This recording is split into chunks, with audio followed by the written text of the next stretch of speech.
Well, welcome to another vlog and welcome back to Woodwalton Fen here in Cambridgeshire. Not the same conditions today as I had last time. If you recall, last time was a really foggy, very foggy morning here in the Fen, and I got some really nice atmospheric moody images in the fog that morning. And this is actually my first time back since then. So it's now about 3 o'clock in the afternoon, sun's out.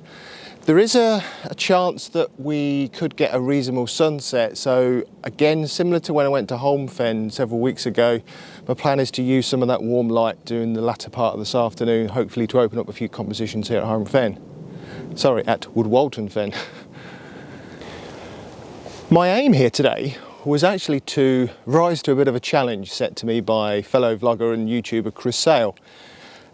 We both bought the 52 assignments in landscape photography book that came out a few months ago from Ross Hoddenott and Mark Bauer. And this book, as it says on the cover, 52 different things that you can do within the landscape, different challenges, and just if you are used to shooting in a certain way, it effectively sets you challenges to go out and just try and think a little bit differently. And one of the challenges that I've been given by Chris is to shoot with foreground interest. It's actually number 1 in the book, Into the Fore it's called. I very rarely shoot with any foreground interest, and I think that's mainly because I tend to shoot more landscape orientation than portrait. And portrait orientation generally lends itself to having something in the frame in the foreground leading you up to something in the background. So because I rarely do shoot with foreground interest, I very rarely use it as the focal point of my picture, and therefore trying to emphasize something in the foreground leading nothing into something in the background isn't something I'm used to doing.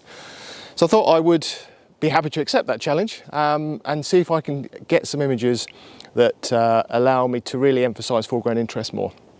Now, this isn't the perfect place to do it. In fact, where I planned to do it was in the Peak District, but that meeting got cancelled because of the storm. And my plan was to use some of the rocks up there, maybe at Stanage Edge, to use some of that with foreground interest, but didn't work out. So I'm going to attempt to do it here. My idea is maybe use some of the reeds here as foreground interest, really emphasise some of the reeds. You've probably just seen as I was walking through here, the reeds were catching the sun backlight really nicely, and just stopped and stood inside the reeds and tried to take some shots there. Different shutter speeds from 60th of a second to 125th of a second just to get the movement, and I quite like that. And so maybe I can use some of the reeds with some nice light in the foreground leading you up to, I don't know, trees, or maybe I can use these things, these bridges. They could make a good bit of foreground interest. My One thing I don't like about foreground interest shots too much is when it dominates the scene. If you've got a big rock in the foreground of a shot, and you've got maybe some mountains in the background, then I think sometimes the foreground can dominate the scene too much. And you know, if you're using a nice bridge like this as foreground, then you want to take the viewer's eye to a tree or something in the background. If you're shooting wide and emphasising this becomes the main subject, which in essence it wouldn't be. So that's something that I struggle with, if I'm honest, to try and get the foreground interest not to dominate the frame, but to actually complement the frame. And I think that's the key, is to try and use that foreground interest subject to complement what you're hoping the viewer will lead you to in the background, using maybe similar colours, just similar textures. So anyway, it's going to be a challenge. Let's see how we get on. We've got a couple of hours of sunlight left. Hopefully the warmth in the sun will give us some nice light on some of these trees a little bit later on. So I like a challenge.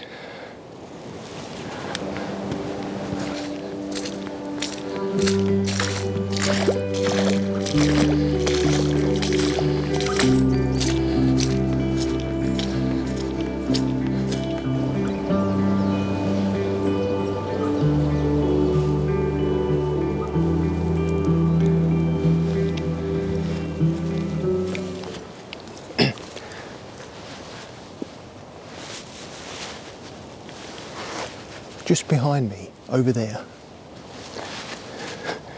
is a young deer in the wood. We just had a staring contest. I wasn't sure whether it was a tree trunk because it just wasn't moving at all. It didn't move for ages. But it's just, I think it's realised, because I didn't move, that it's safe and it's now moving around. So I'm going to try, I'm never going to do this, I'm going to try and just creep over there and see if I can get some shots. Creep being a word that I don't think is going to actually be true.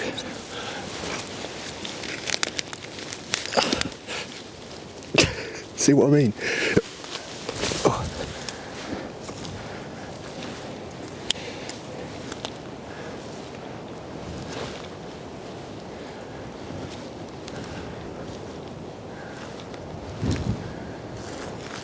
Oh no. I think he's gone.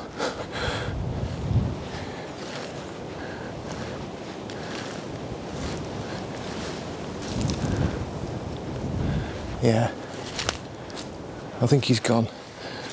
I don't blame him. Oh well. Never mind. I would have never got it anyway.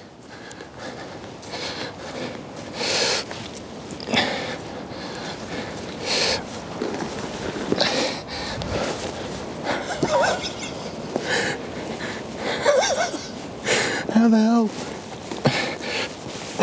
Oh, I'm not getting any younger.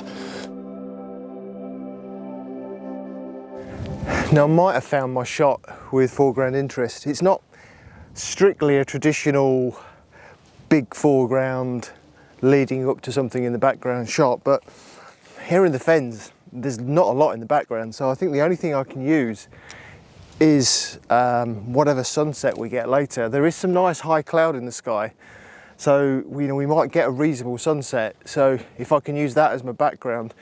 And I found this old fence post here with a fence that's been it's leaning over. The thing I like about this also, it's quite traditional. You find these all over the Fen, fences and fence posts and things that have just been battered in the wind.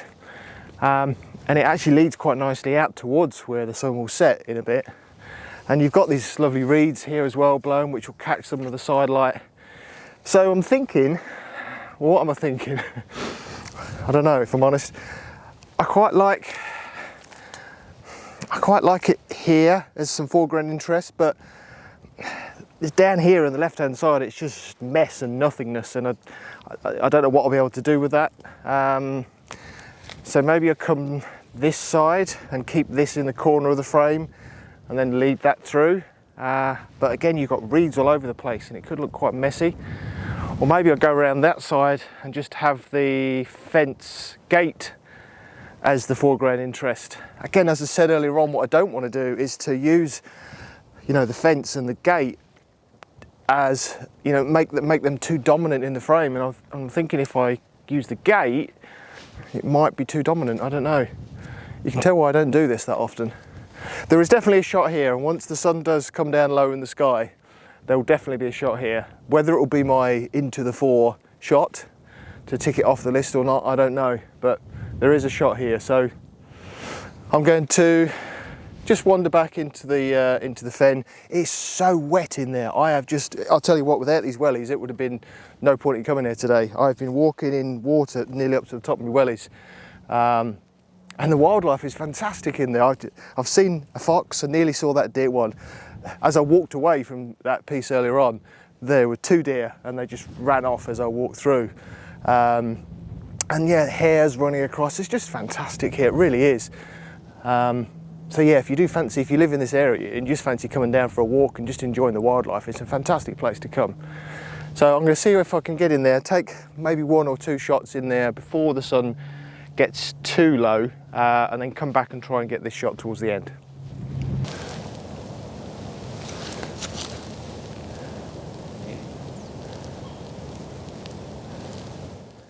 So I'm actually really struggling, if I'm honest, back here in the fen.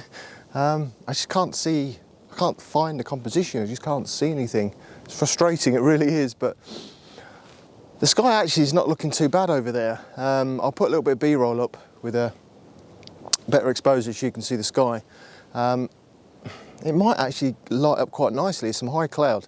So what I might do is just head back to that composition I found earlier on and just focus on that, just see if I can grab that shot, rather than try and find something else that at the moment I can't really see. So yeah, if you don't see anything else, you'll probably see me back at that fence post with hopefully a reasonable sunset.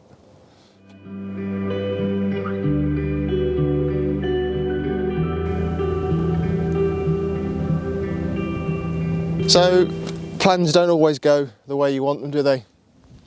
As you can see behind me, if the exposure is good enough in this camera, we've lost the light. The light's gone behind a huge bank of cloud, and although we've got some really nice sky, we've got no direct light. So without any direct light hitting that fence post and the gate and the reeds, that shot just doesn't work at all. So I've given up on that, and all I've done instead is just walked away along the bank here, and there's a big area of flooded marshland, and I'm just simply using the reflection of the sky in this marsh water. Yeah, that's it. It's a fen big sky shot. So sorry Chris, didn't get the into the fore shot in this vlog. I'll have to try again another day. But yeah, this one should still actually be a reasonable shot. It's been quite a while actually since I've got a big sky shot, so, and it certainly is quite a nice sky, and we've probably got another 20 minutes actually before sun sets properly, so this could light up a little bit more and make it quite an interesting shot. In actual fact, I've done the complete opposite to what I set out, and there's absolutely nothing in the foreground whatsoever, so there you go.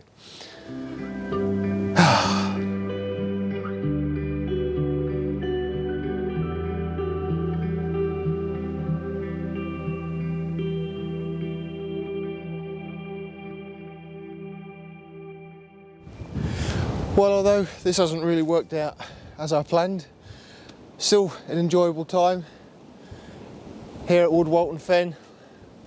It's getting very cold, getting very dark now, and I've got to walk back through the fen to the car.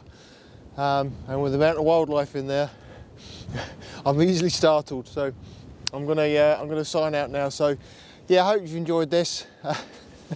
Sorry, there's a deer just crossing the bank going down the other side. Amazing.